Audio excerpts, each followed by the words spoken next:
개념은 아시잖아요. 개념은 알고 이제 넘어서야 될 부분이 어떤 부분이냐면 분명히 이게 맞는데 내가 안 하는 게 있거든요. 못 하는 게 아니라 안 하는 게 있거든요. 그 부분을 내가 계속 좀 이제 의식을 해 나가면 좋아요. 그러니까 내가 정신이 없을 때는 그냥 안 좋은 걸 내가 선택을 하면서도 내가 안 좋은 걸 선택을 해서 안 좋다는 자각을 못 하는데 오늘 저희 마음 분석 책 읽을 부분에 그게 잘 설명되어 있거든요. 근데 이게 상태가 많이 좋은 상태는 아니지만 요 정도 상태에서도 내가 그냥 심리적으로만 보면 심리적으로 조금 안 좋은 생각을 하면서 막 그렇게 하고 있을 때, 야, 내가 마음을 이렇게 자꾸 의도적으로 내는 부분이 이렇게 있구나, 이러니까 힘들구나, 이 정도 인식을 내가 계속 유지할 수 있으면 상당히 괜찮아요. 근데 지금 상태는 그럭저럭 괜찮지만 안 좋을 때는 어떠냐면, 다른 사람은 괜찮은데 나만 왜 이래? 이렇게 어떻게 살지? 이런 생각을 하면서 그 생각에 빠져가지고 그게 잘못된 줄 모르고 그냥 그렇게 하고 있다가 나중에 내가 또 그러고 있었네. 잠시 자각은 되지만 주로 이제 그냥 그 흐름에 그냥 이게 흘러가게 될 때 안 좋은 거죠.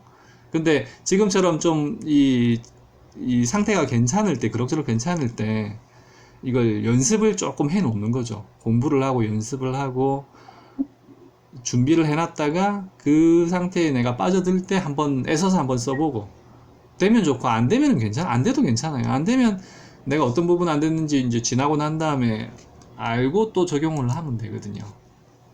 그래서 어느 경우든 괜찮습니다.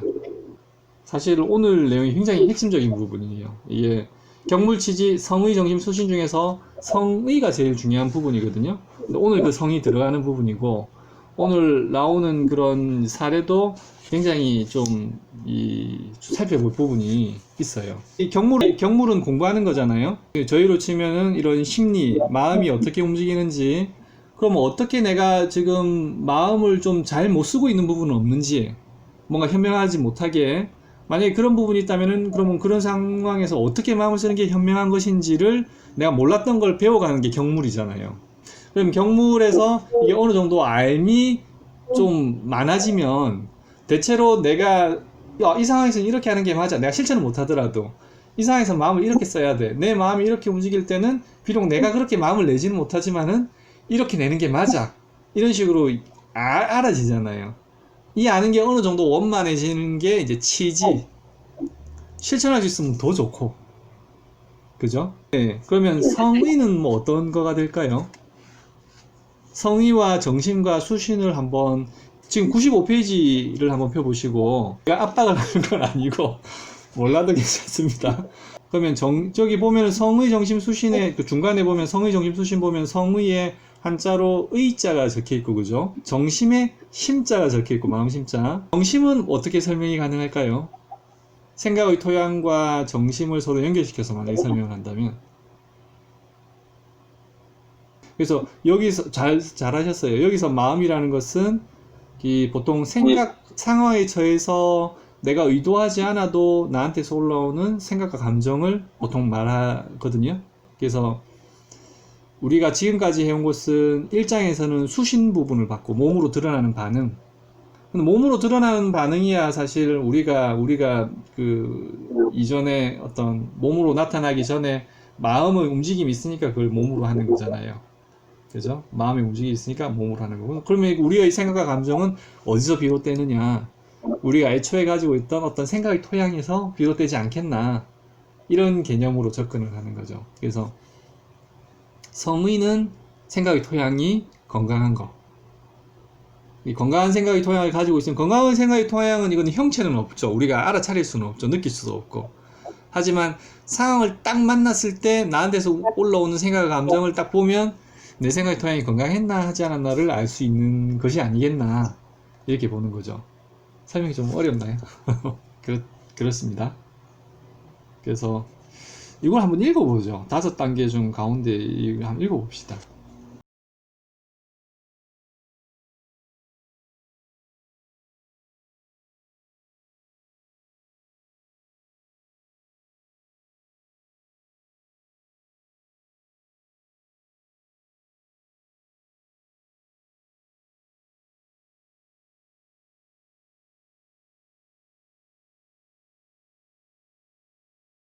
예, 잘하셨습니다. 그래서 성의, 정심, 수신의 관계, 이게 좀 이론적인 건데, 이걸 조금 이해하고 있으면 좋거든요, 분명히. 그 다음 부분 제가 한번 읽어볼게요.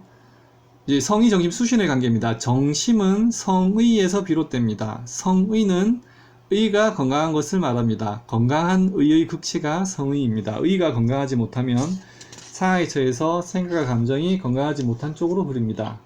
동양의 심리학적 관점에서 본다면 불안증, 우울증과 같은 병들은 모두 의가 건강하지 않아서 오는 병입니다. 심리에서 유래된 다른 마음병도 마찬가지 원리입니다. 성의가 되지 않는 이유는 치지가 되지 않았기 때문입니다. 치지는 알미 온전해진 상태를 말하는데 반대되는 개념은 무지입니다. 즉 무지에서 건강하지 못한 의가 비롯됩니다. 동양의 심리학에서는 자신의 무지를 자각하는 것을 중요하게 봅니다. 자신의 무지를 알지 못하는 사람은 배우려고 하지 않기 때문입니다. 배우려 하지 않으면 변화의 가능성이 없습니다. 이렇게 하고 실제 중요한 것은 뒷부분이거든요. 근데 저 경물치지 성의정신 수신이 사서 중에 대학이라는 책에 이게 경물해가지고 쭉 설명되어 있고 치지해가지고 쭉 설명되어 있고 성의해서 쭉 설명되어 있고 이렇게 되어 있어요. 근데 성의라는 그 단락에 항목에 있는 개념이 무작이라는 거하고 신독이라는 개념이 딱 두 개가 나와요. 아주 중요한 개념이거든요. 그래서 요거를 한번 읽어보실게요. 대학에서는 성의를 이야기합니다.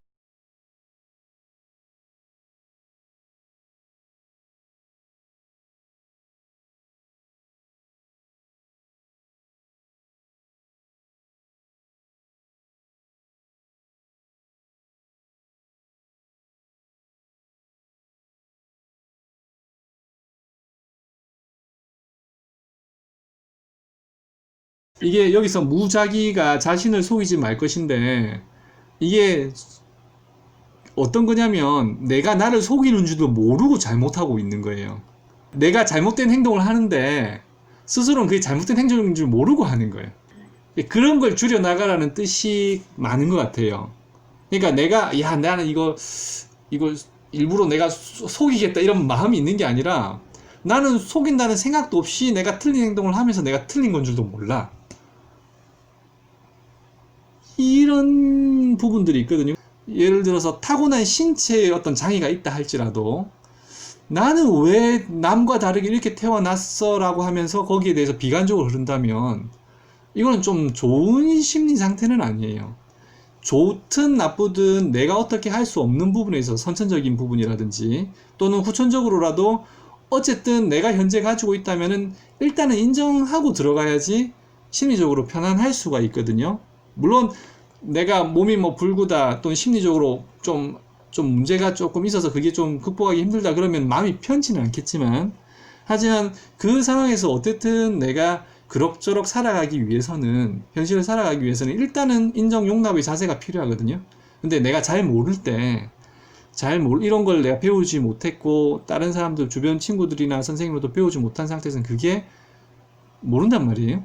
어떻게 해야 되는지. 그러면 이게 좀 곤란한 상황이 생기죠. 그러면 틀린 행동을 하면서도 내가 틀린 행동을 하는 줄 모르고 사실은 거기에서부터 내 마음의 어려움이 많이 비롯되는데 나는 그걸 모르는 거야. 그러니까 이유를 다른 데서 찾게 되고 하지만 그게 근본 이유는 아니다 보니까 그런 식으로 해도 좋아지는 건 없고 이제 비관적으로 흐르기가 쉽죠. 그래서 여기서 무작위가 처음에는 저도 뭐 내가 속이려고 속이는 것 그런 걸 하지 말라는 얘기인가 이렇게 생각을 했는데 이제 내용을 전체적으로 보면은 자기가 자신은 진짜 속이는 거는 뭐냐면 자기가 속고 있는 줄 모르면서 속는 그게 진짜 속는 거예요. 그래서 그런 의미가 좀 있다는 것을 알고 신독은 뭐가 어떤 의미가 중요해? 신독이 사실은 무작위는 사람들이 잘 모르는 개념이고요. 굉장히 중요한데 사람들이 잘 모르는 개념이고 신독은 이거는 이 그런 사람들이 많이 좀 알려져 있는 개념이에요. 그러니까 뭐 예를 들어서 뭐 퀴즈 같은 것도 동양 어떤 그런 철학이나 이런 퀴즈에도 신독이라는 건 한 번씩 나오거든요. 신독은 삼가의 신에 홀로 있을 독, 혼자 있을 때 삼가라는 말인데 이게 어떤 거냐면은 이게 뒤에 나옵니다. 한번 읽어봅시다. 남들이 보면 하지 않는 행동을 이 부분 읽어봅시다.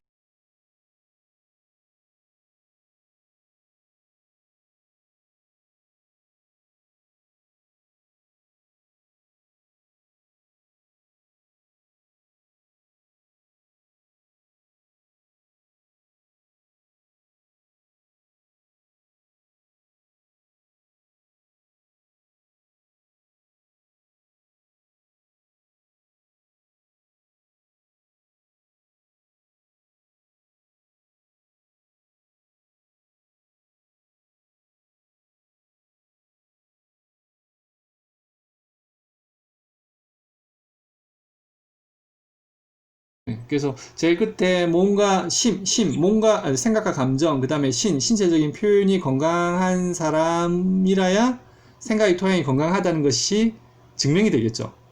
생각의 토양은 알 수가 없어요. 근데 우리가 추측을 할 뿐이죠. 저 사람의 생각과 겉으로 드러나는 표현되는 생각과 감정과 행동을 통해서 저 사람의 생각의 토양은 좀 건강하겠다. 그렇지 않은 사람은 그렇지 않겠다. 이렇게 저희가 추측을 할 수 있어요. 생각의 토양은 형체가 없어요.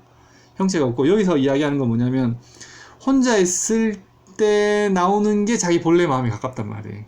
혼자 있을 때. 요것도 동의가 되시죠? 예. 그래서 저희가 알고 있는 성인이죠. 5대 성인, 4대 성인입니까? 석가모니, 뭐 부처님이 석가모니죠.